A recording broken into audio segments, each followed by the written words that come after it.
함께 사도신경으로 우리의 신앙을 고백하시겠습니다.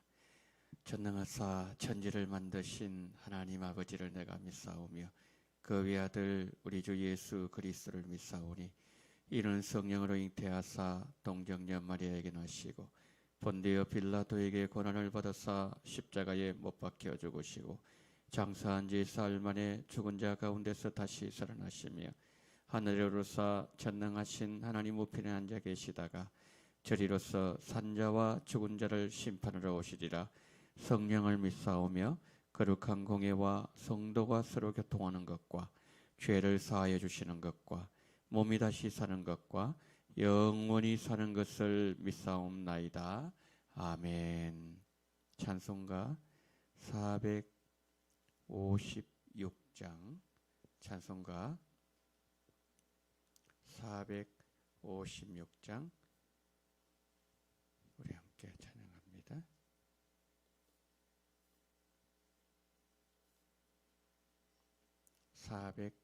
(456장입니다)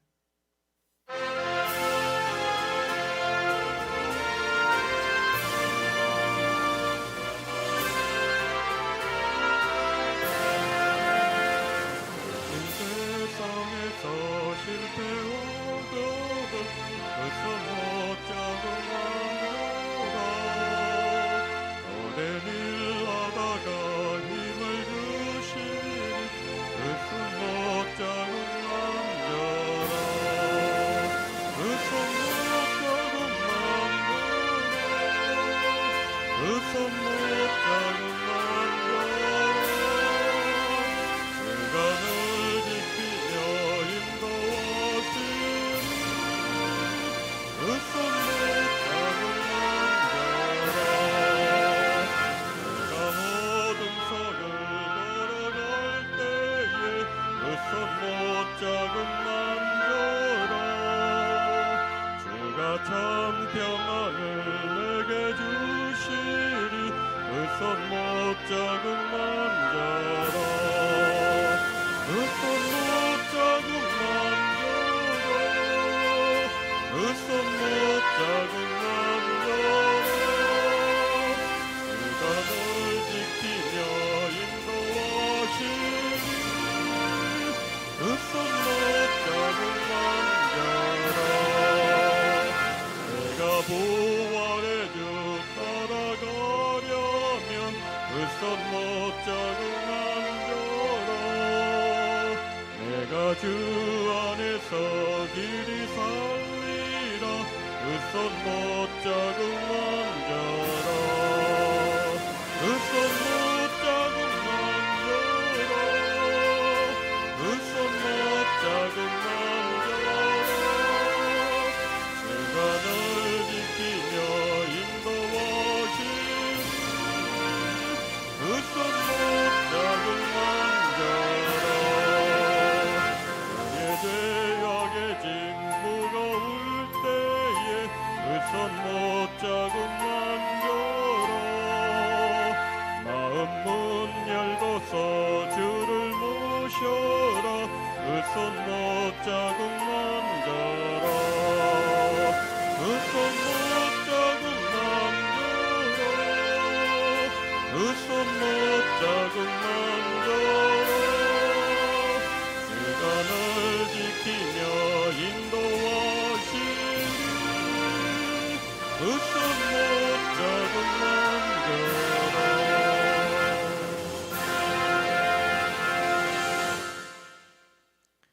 오늘 우리 주신 하나님의 말씀 요한복음 11장 47절로 마지막 57절까지입니다.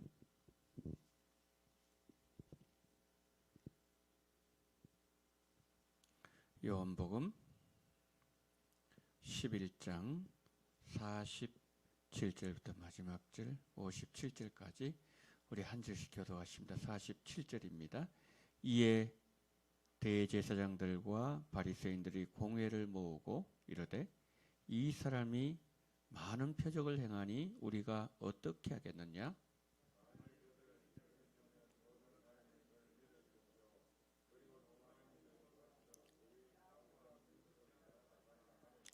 그 중에 한 사람 그 해의 대제사장인 가야바가 그들에게 말하되 너희가 아무것도 알지 못하는도다.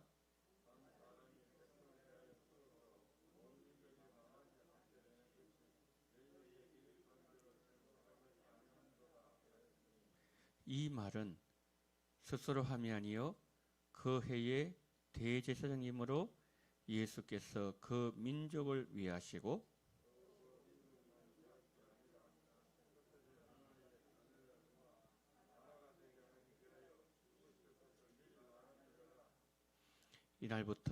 이날부터는 그들이 예수를 죽이려고 모의하니라.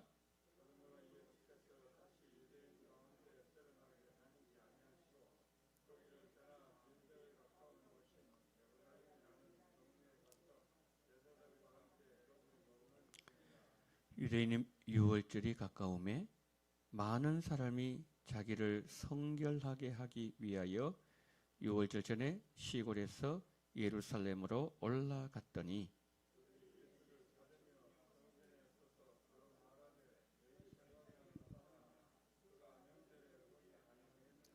함께요.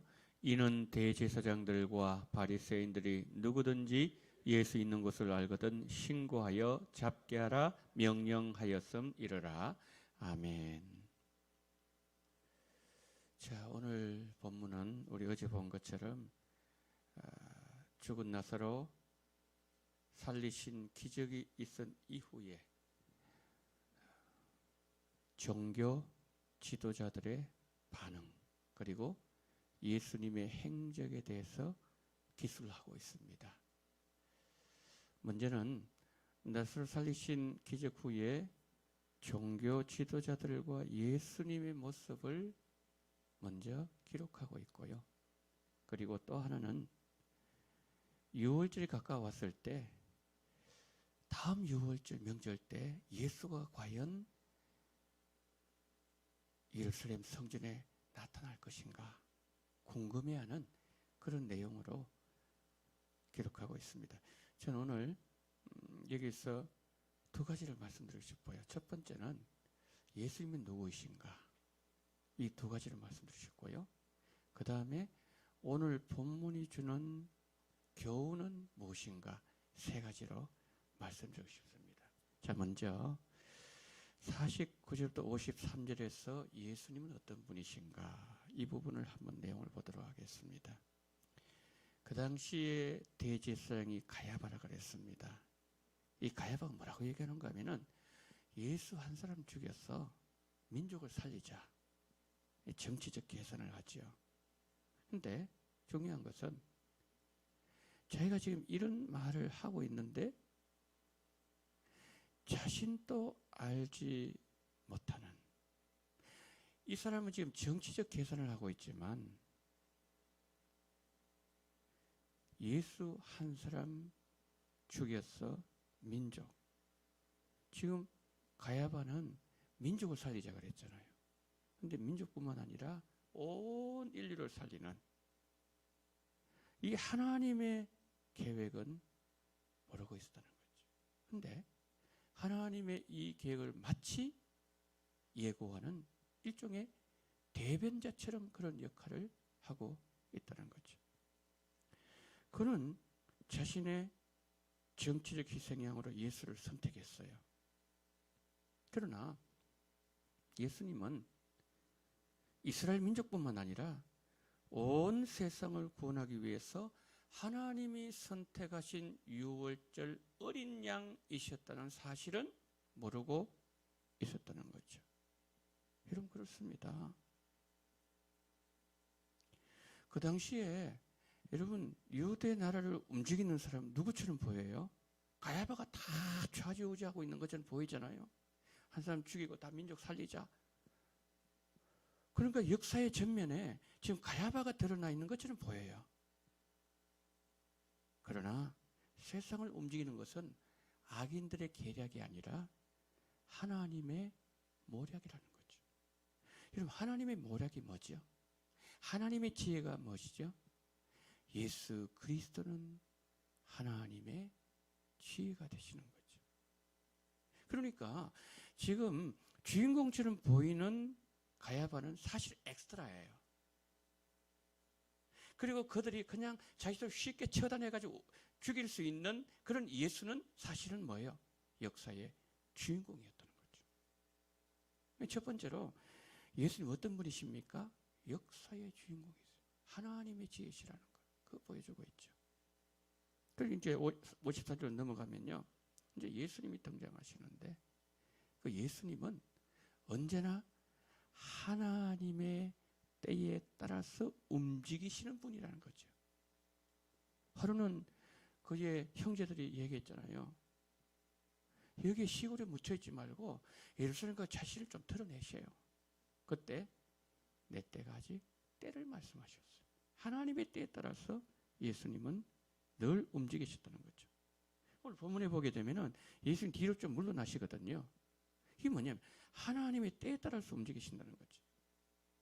사람들 보기에는 예수님 막 도망가는 자처럼 비겁한 자처럼 숨는 자처럼 그렇게 보일 수 있지만 그게 아니라는 거죠.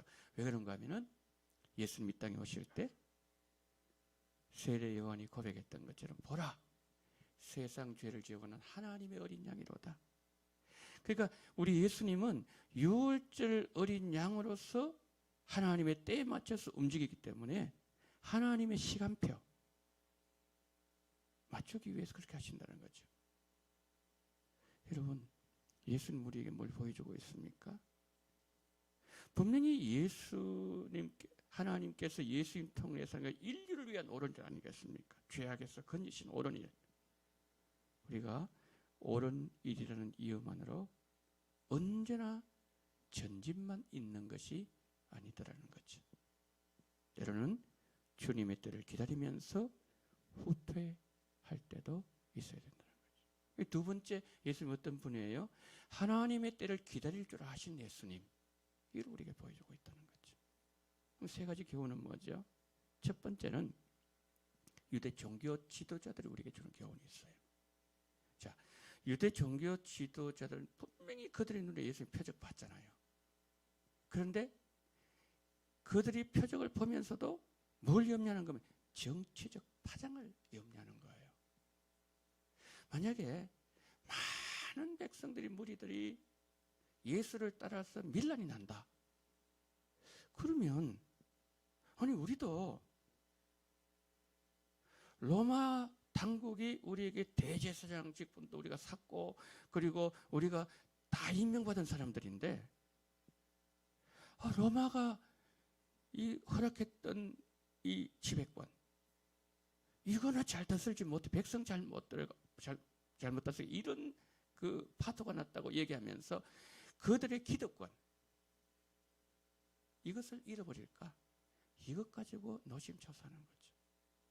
여러분 이 사람들은요 예수님 안중에도 없어요. 예수는 관심 없습니다. 그로 말미암아 자신들이 잃어버릴 수도 있는 기득권 이걸 가지고 그들이 걱정하고 있다는 거죠. 보세요. 가야바 그랬잖아요. 한 사람 죽이고 민족 살리자. 대의 명분이 있어요. 대의를 내세웁니다. 근데 속은 뭐예요?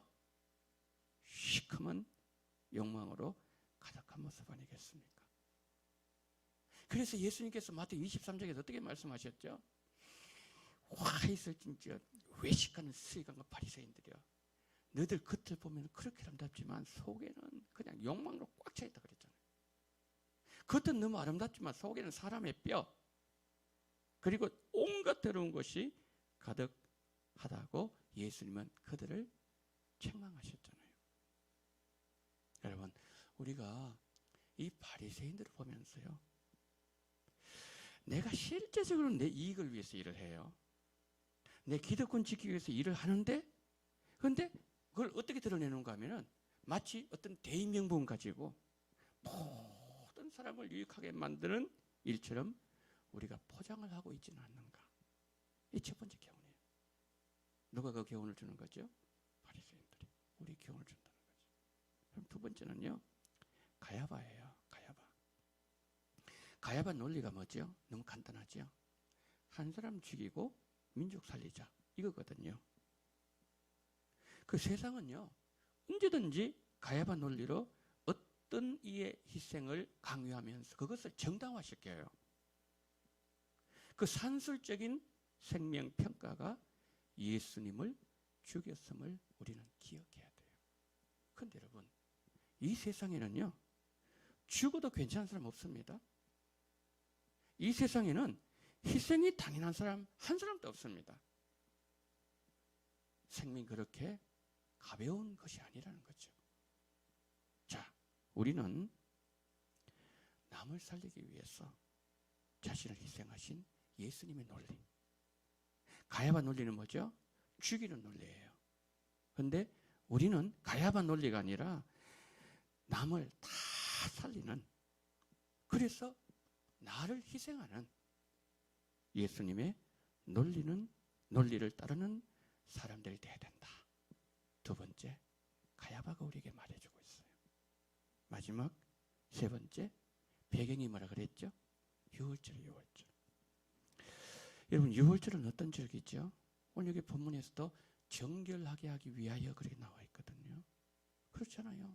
유월절 절기가 되면은 그들의 고향에서 짐승을 가지고 와서 그들 죄를 고백하고 하나님 은혜를 다시 한번 묵상하면서 하나님께 더 가까이 하는 건 정결한 시기인데, 그런데 이 유월절에 이들이 뭘 하고 있습니까? 사람 죽이는 계획을 하고 있는 거죠. 사람들은 유월절 양을 준비하면서 예수님이 유월절 어린 양으로 오시다는 사실은 까맣게 모르고 있는 거예요. 그리고 그들이 이제 예수님 찾으려고 그 뒷부분 나오는 것 예수님 찾으려고 이제 성전에 모였어요. 그런데 그 예수가 단지 궁금할 뿐이에요. 자신들의 지적 호기심을 채워주는 수단 그 이상은 아니었어요. 그저 호기심에 찬 뒷공론만 더 무성해지는 거예요. 자, 여러분 한번 생각해 보십시다. 다음 주 유월절 되면 예수님 십자가 못을 박히는데, 자, 그러면 우리가 복음서에서 보는 것처럼 예수님께서 잡히세요, 제자들 배반합니다. 아니, 그 전에 겟세마네 동산 기도하시고 제자들 배반하고, 그리고 가야바에게 신문당하시고 헤롯에게, 빌라도에게, 헤롯에게 또다시 얼마나 하나님의 시간표가 긴박하게 돌아가고 있습니까? 그런데 이 무리들처럼 그저 예수가 누군가, 구경꾼, 방관자, 이 모습이 무리들의 모습이 우리에게 보여지고 있지 않는가. 이것을 우리는 오늘 본문에서 교훈을 받을 수가 있어야 된다는 거죠. 자, 정리할게요. 오늘 이 새벽에 이런 기도를 가지고 기도했으면 좋겠습니다. 주님, 예수님이 내 인생 역사의 주인공이 되게 하여 주시옵소서.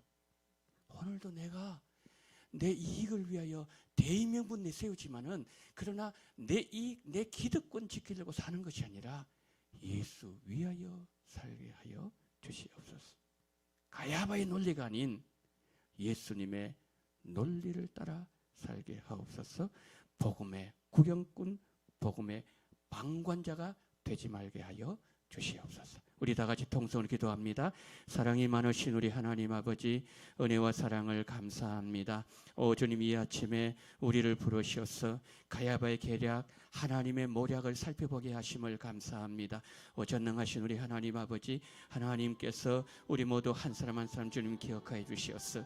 우리 하나님 아버지여, 정말 하나님 아버지여, 내 인생의 역사에 주인공이 바로 예수님이 될 수 있도록 은혜를 베풀어 주시기를 원합니다. 아버지, 가야바의 논리를 따르지 아니하기를 원합니다. 하나님, 사람을 죽이는 그런 아버지의 삶을 살지 말게 도와주시옵시고, 사람을 살리기 위해서 나를 희생하는 예수님의 논리가 우리의 삶 속에 들어올 수 있도록 은혜를 더하여 주시기를 하나님 아버지여 간절히 기도드리고 소망합니다. 전능하신 우리 하나님 아버지, 정말 무리들처럼 하나님의 복음의 방관자 되지 아니하기를 원합니다. 복음의 구경꾼 되지 아니하기를 원합니다. 우리 아버지여, 함께 이루시기를 간절히 원합니다.